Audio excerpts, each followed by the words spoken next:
on this episode of 3 Key Insights. Because remember, as much as we think AI is going to solve all the problems, people don't want to buy from a computer. They want to buy from eyeballs.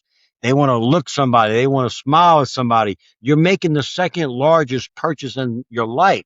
You don't want to do it from a digital perspective. You want to do it with somebody test driving the car with you. As long as that person is having a good time, they know what they're doing, and they're fun to be with. The auto industry is moving fast, and it's getting more complex. Success today takes more than instinct, it takes insight. Welcome to 3 Key Insights with Sanjiv Yajnik, president of Capital One Auto. Today, Sanjiv talks with Troy Duhon, the founder of Premier Automotive. Having grown his career from washing cars to commanding a 39 dealership network, Troy shares his hard-earned playbook on leading with empathy and how sometimes the secret to scaling a $2 billion business is giving ownership away. I am incredibly excited today because I have one of the most inspirational leaders that I've worked with in the auto industry, Troy Duhon. But before we get going, Troy, I'm going to turn it over to you. Why don't you tell our viewers a little bit about yourself? Okay, sure. I was from New Orleans, Louisiana. Been in the car business ever since I sold my first car at 18. That's how I paid for LSU. Worked through my college summers and then graduated LSU and started selling You cars. used to wash cars, right? Oh, yeah. I washed cars as a kid, 12, 13, 14 years old. Yeah. Love cars. So when you love cars, you love doing it. It was really interesting, Sanjiv, because when I graduated from LSU, everybody was interviewing, NCR, IBM back then. I'm like, no, I'm going back to sell cars. And you know what? The beautiful thing about the car business, and people in the business know this, nobody tells you how much you can make. You can go back then, IBM's offering jobs for $22,000, $24,000. I'm like, no, I'm going to sell cars. So I had a passion. I had a dream. I wanted to be a car dealer at 30 years old. So I was so focused and driven that everything I did was toward that. And when you're passionate about something, you don't let anything get in your way. And that's what I did. So I actually bought my first Toyota store when I was 30 years old and signed that franchise back in 1995. Look, you've been one of the most forward-thinking dealer principals that I know, and we'll come back to the 2008 little story and how we got to know each other and things like that. And I've really followed your immense success.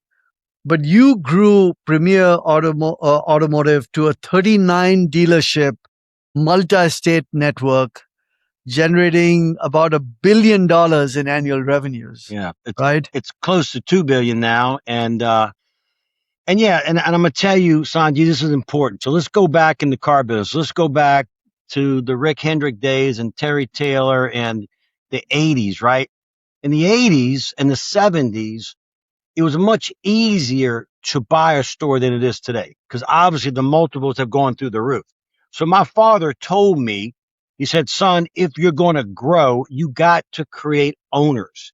So it's better for you to give a guy 10% ownership than you to have 100% where you have to be there all the time. And I just believed that it was important because Sanjay, my dad, who was a big influence in my life, told me on his deathbed, Sanjay, that son, you got to become a dream maker because will you be, here's what he told me with tears in his eyes. And I'm there and my daddy's dying. I'll never forget this.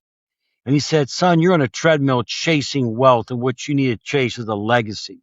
And when it's your time to die, will you be able to count 50 people in the audience that you made their dreams come true? Son, you need to become a dream maker. And Sanjay, I'll never forget that. And from that moment on, I went out of my way to find guys that maybe didn't have the money. I would give them 10%, loan them the money, and let them pay it off with profits.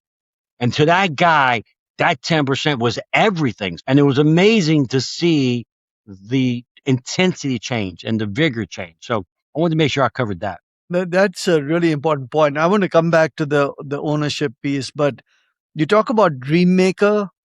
It's kind of interesting. I did not know this part of your story, but you have been a dream maker and you're also very inspirational to any person who connects with you. I've always said that the car business is one of the best entrepreneurial businesses you can have. But how do you see the dream maker part of it helping you on your journey to create one of the biggest and best dealership businesses in the US? Well, think about this. Think about the guy that's running a dealership in the Midwest, right? Here's a guy running a dealership that he knows that the owner doesn't have an estate plan. Kids don't want to be in the business, right? So who's he going to call? Well, he's going to call somebody that's going to allow them to partner with him. And that's the kind of calls I get. I got one yesterday. And I tell you that story because that was the story, right? Deal ain't listed with a broker, right? It's a family store, but the family doesn't want to keep the ownership and the general manager wants. So when you start making dreams come true, then you start getting phone calls like that. Right. And that's one of the things you do right now as well, is you help GMs become owners and things. And I'm going to come to that part of your story as well. But why don't we go back to the thing that I want to also get to in our conversation is the things that made you successful. But tell me about 2008 and the Great Recession, and let's recap how did we get together? So really interesting. And I was sitting on your council back then, and obviously the credit, everything closes up, everything tightens up. You go from, deal track from 30 lenders to 6 or 7 or 8. And so what do? Right? We created a program called Premier Plan. So we began to go after the subprime customer that were being told no, put them in inexpensive cars, tell them 3 things: don't miss a payment, don't write a bad check, and make sure you put all your money in the bank account for proof of income. Bring them back 8, 9, 10 months later, and a 490 became a 610, and a 520 became a 650. Amazingly, your bank would refinance these people or put them in another car, and then all of a sudden they were loyal to us. Like literally, because no one would give them a chance. So we were structuring them in inexpensive used cars, bringing them back, and then giving them a chance to buy the car of their dreams.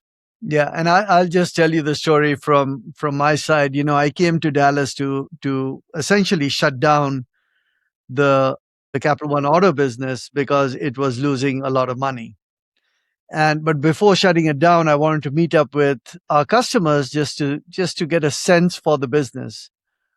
I fell in love with the business because I saw unbelievable leaders like you.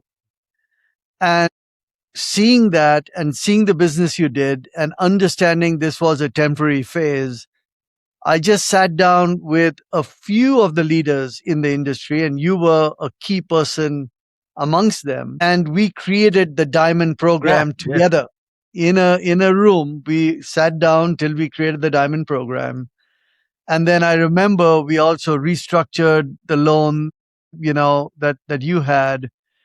And we basically said, look, we're going to get through this together, but we're going to create the program. It was always built for dealers and looking after customers and for dealers. And one of the things that you had brought up and we had all talked about is some of these subprime customers, they couldn't get a job without a car.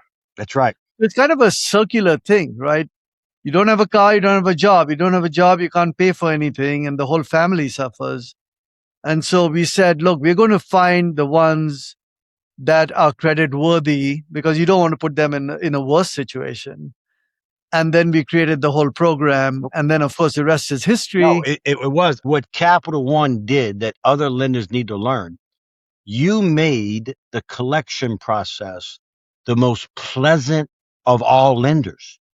You never made a customer feel like they were not worthy or they were bad. And don't get me wrong, situations do occur. The reason I love to give my business to you instead of even sometimes my captive, because you were better at collecting. Remember, when a subprime customer repos a car, 90% of the time they blame the dealer, even though it may have been their own. So so I ended up sending a lot of paper to you, and believe it or not, you were collecting. So I was creating customers for life, no chargebacks, and the retention for me went through the roof. Yeah. And I always remember that. The customers that we book for the loans are your customers, not ours. And we pay a lot of attention to that.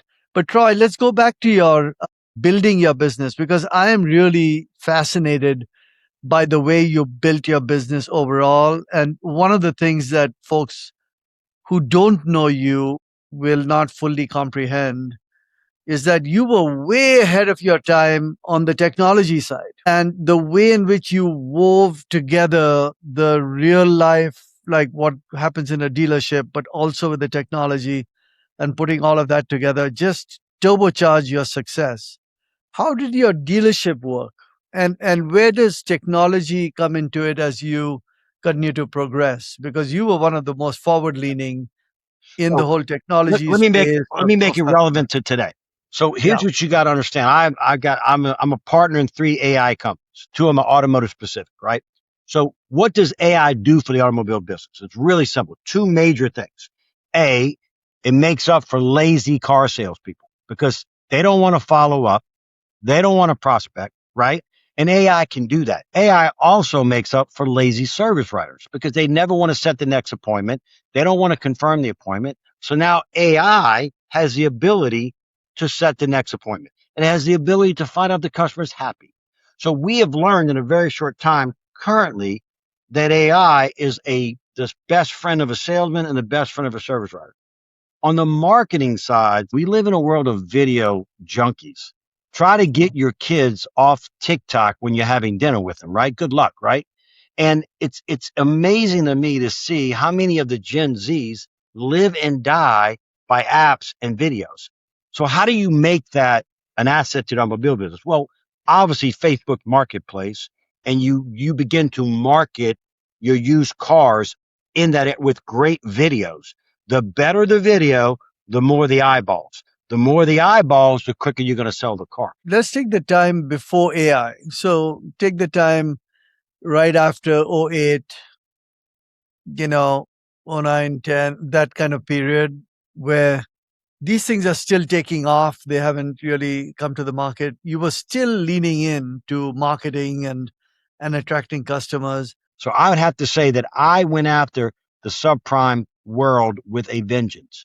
I wanted to help people out. I didn't want to put them in buy here, pay here and make 24%. I wanted to put them in a car, bring them back, cut that interest rate in half, and then they became a customer for life. How would you choose the people who worked in the store? Are they different from the general talent you would see in another generic store? Was there some particular trait you went after? Well, you know what? How do you recruit? Sometimes you create a compensation plan. Like, for example, at Premier, we do things a little bit different. We allow salespeople to buy cars off the street. Think about that. Not many organizations will let them do that. I pay them $300 to $400 for every car they buy off the street. So that's a competitive advantage. I allow them to cross sell. Well, what does that mean? Well, that means if this customer at this dealership, there's a used car at this dealership, that salesman can take the customer over there and sell it to them and get the commission. So we allow them to cross sell. We allow them to buy cars. So when you start doing that, people of experience begin to check you out because they know that no one else does that. So you look at experienced people and then you teach them the Premier way, so to speak. And then when it comes to entry level people, people new to the business, really simple, Sanji. You look at how many social media people they have, because if they have a network to go to, they'll have a better chance of making it. Because remember, as much as we think AI is going to solve all the problems, people don't want to buy from a computer. They want to buy from eyeballs. They want to look somebody. They want to smile at somebody. You're making the second largest purchase in your life. You don't want to do it from a digital perspective. You want to do it with somebody test driving the car with you.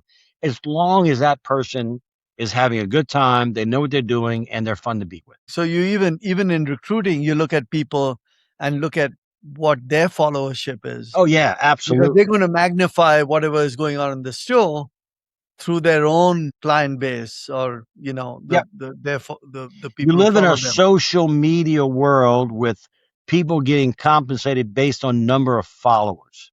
And some of that's a lot of smoke and mirrors, let's be honest, right? But when you look at a young man, 24, 25 years old, and he's got 2,500 friends, that tells you something about that young man or young lady. That tells you, wow. So you look for those people who have the ability to network. How do you feel dealerships should be connected to the community? And just start by talking about yourself and where you've been. You all were hit with Hurricane Katrina. Oh, yeah. I know that you've lent in massively into the community. Why do you lean into the community? What causes you to do that? And what all have you done in the community? So in 2005, August 29th, 2005, I'll never forget the day. And I remember the police coming to tell me I had to leave the dealership. Had to leave. Troy, you got to go. And I'm like, well, you know what's going to happen if I go? No, Troy, we're going to watch it. Because I knew this storm was bigger, Sanji, and it was. And literally everything I had went underwater except one dealership. I had 5 at the time in 2005. Every loan I have, and you know this because you're in the process of buying, I burn your bank, went into special assets. So I don't even know if I'm going to make it. So here I am, don't know what to do. My lawyer can't give me answers. And I remember my daddy looking at me. And what's amazing is when you see your son or daughter hurting as a parent, you want to make it right. You want to fix it. So my dad looks at me and he said, son, let me explain something to you. You go back and you take care of your employees because they're the only ones that are going to make sure you make it. And at that time, Katrina had hit New Orleans so hard that even FEMA wouldn't set up. So I convinced the mayor at the time to bring electricity to my Honda store and I would become the FEMA relief center. Not knowing what I was telling him, the first day, 3,000 cars showed up. Between the church I was going to, the volunteers, and here's my employees, not pulling the sheetrock at their house, working the line, 1,200 cars a day we were running. And I'm going to tell you, I saw joy on their faces. My employees who had everything in their house go underwater, couldn't find their cats, couldn't find their dogs, and here they are serving people. And I remember telling myself, I'm a faith guy, and I said, Lord, if you get me through this, I promise you the rest of my life will be to give back. And he got me through it. I had 35 million in insurance receivables that I wasn't sure I was going to collect, and I collected. Wow. Now, obviously, Cap One helped me out on one particular issue, and I'm going to tell you, it was a transformation at that moment in my life. When you think you're done, you think you're bankrupt, and all of a sudden, the winds of change blow, the heavens open. So for me, I'm giving it all back. So now every car we sell, every wrench we turn, we have a foundation called Giving Hope. We feed about 10,000 people a day. We build orphanages around the world. As a matter of fact, and you know this well, the first orphanage I built was in Hyderabad, India. And you helped me. And I'll never forget that. And I always want to thank you. 16 of those kids are now in college. Wow. 2 of them, think about this, Sanjay. We took these kids out of the city dump of Hyderabad, India. 50 kids went into this orphanage. Parents gave them up because they couldn't afford to feed them. So now you have house parents, 50 kids, 16 of them make it to college, 2 go to India University on a full scholarship coming from an orphanage. So now we have built orphanages around the globe, 9 of them. We feed about 10,000 people a day. We have food banks in Hawaii, California, Kansas City, New Orleans. It's just my way of giving back. And for me, I just watch my employees love it. They love to say I work for Premier. My son teases me. He goes, Dad, all your friends got jet planes. I said, son, we got a jet plane. Really, Dad? Where's it at? I said, it leaves on the hour every hour. It's called Southwest. Daddy ain't buying no jet plane. He's going to keep feeding people. And when your father dies, you're going to take the microphone at my funeral and be proud to say your dad fed millions of people. I tell you, that is the biggest gift you can give. And it reminds me of what your dad told you, right? And then you're paying it forward in a massive way, and it makes all the difference. Because for every person that you help, I'm reminded of the movie whenever I think about, one person being helped. The movie Saving Private Ryan? Yeah. So that one person is saved, but at the end of the movie, they show him with his entire family. So he's got his kids and grandkids and probably great grandkids, huge number of people from that one person. And so it's not only that one person that gets to the other side, it's generations, the future generations. And I think it is so important for us to do that. But Troy, what I do find is for dealership principals in general, and you in particular, are always leaning into the community. Yep. And so when people ask me about the car business, I always tell them, you don't understand. It's not only about the cars. The cars directly impact people's lives because, personal mobility, especially in that subprime arena, personal mobility leads to financial mobility, leads to emotional well-being. But it's also the work that you and others do in the community, helping the community.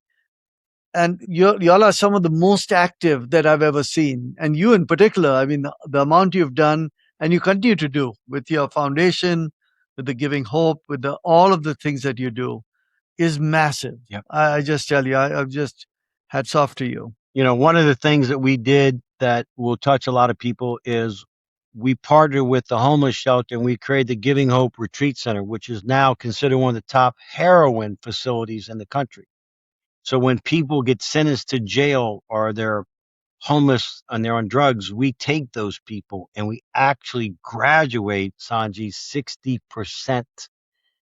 So the New Orleans Mission and the Giving Hope Retreat Center is classified as one of the top heroin facilities in the country. And you're saving lives, and then there's so many things that the local dealer can do that not only benefits the community, but really think of it this way. Gen Zs, if you study Gen Zs, the one thing that's important to a Gen Z is human rights. So it's not about faith. It's not about what you believe. It's about human rights. So whenever you do something that benefits human rights, you'd be shocked to see not only does the community respond, but your own employees respond. There's so much advice you can give to dealer principals and people who are probably watching this. But there's a huge number of people who work in the auto industry and maybe even are looking at the auto industry as a potential to enter. If someone is planning on entering or as a salesperson, for instance, in a dealership, and you were mentoring them to become really successful and become an owner, what are the few things you would tell them? Well, here's the beautiful thing, Sanjay, about the car business. If you can sell cars, remember this: money always follows passion. So you have to be passionate about what you do. So there's a young McDonald's salesperson at 21 years old we hired. And we hired him because he had 2,000 Facebook followers. First month, salesman of the month. But I have to be passionate about what I do, and I have to create content daily. So I actually had a sales lady who shot a video of a Kia EV, and it went viral, and 1 million views. So you understand, if they're getting in the car business, no one tells you can't do it. You don't have to have a PhD. And like I said, money will always follow passion. So if you're passionate and you produce, investors will find you. That is such a great piece of advice, because there are people who I've found in my experience who are constantly lured with money. Like they want to become rich, they want to have planes, they want to do this, that. It's not bad to have aspirations to be well off and to enjoy things in life at all. But if that is the primary motivation, you actually never get there. No, you don't. It actually follows another motivation. You got to have the other motivation, and then money follows passion. I'm just going to try to pull up with my 3 key insights from today. Okay, sure. So my first insight is, if you want to have a successful car business, create ownership in your dealerships, don't try to keep 100% for yourself. Make sure that the people closest to you and the other folks working in the dealership are becoming like owners. Give them part of the ownership. Try to give away some of that so that they are totally passionate. And the way you do that is starting by being a dream maker. You've got to attract the people to create the dreams, and then the people want to be in, and then you give them part of the ownership. And always, always, always remember that the people you're bringing in, money follows passion. So you've got to have the passion. They've got to have the passion. Make them key owners. My second insight from what you've said is, don't boil the ocean. Narrow your focus. In your case, you thought about subprime, but you didn't think about subprime like that's a group of customers I'm just going to make money. You said, my focus is in subprime. I'm going to make these people successful. I'm going to make them confident about coming in. They're going to get a car. Of course, a car is so important to them. And I'm going to make them customers for life. It's not, I'm just going to sell them something, a buy here, pay here, and, try to make some money in the short term. It is customers for life, narrow focus, figure out who your clientele is going to be and go after that in a strong way. And then my third insight is, in this day and age of social media, and we are social animals, we respond to each other by what we hear and what we see. Today, it is video marketing and followership. So all the way from look for people who you're bringing into your dealership who already have a followership, because they will amplify. Whatever message you have is going to get amplified. And then teach them to amplify their message through video marketing. And that can give you an unbelievable advantage, especially going back to your dream maker comment, if your people believe in the program you're running. That's right. So it's kind of connected back to the first point of like, how do you create that, right? Yep. It's the dream maker, and then you market that through videos with associates who are very already leaning in that direction because they've got the followership.